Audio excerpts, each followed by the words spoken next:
Dans nos moments de détresse, la parole de Dieu reste le véritable remède. Je t'explique. La Bible dit dans le Psaume, au chapitre 107, du verset 19 au verset 20, que dans leur détresse, ils crièrent à l'Éternel et l'Éternel envoya sa parole et sa parole les a guéris. Vous voyez, ils ont crié à l'Éternel, l'Éternel a envoyé la parole et cette parole a guéri. Pour dire, dans la parole de Dieu, il y a la guérison.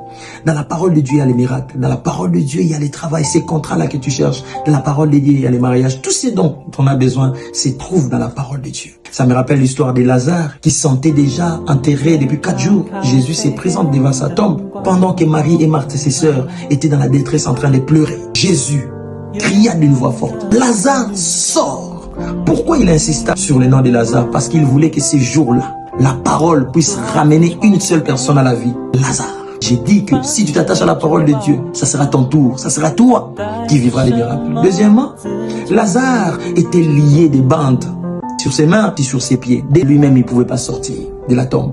Et c'est la parole qui est rentrée. La parole est allée jusque là où Lazare était. Comme c'est la parole qui connaît les chemins, c'est la parole qui a pris Lazare pour le faire sortir. Je prie que la parole de Dieu te localise, te fasse sortir de là où tu étais dans la souffrance. Vis les miracles, attache-toi à la parole de Dieu. Tu vivras les miracles que tu as toujours cherchés. Que Dieu te bénisse.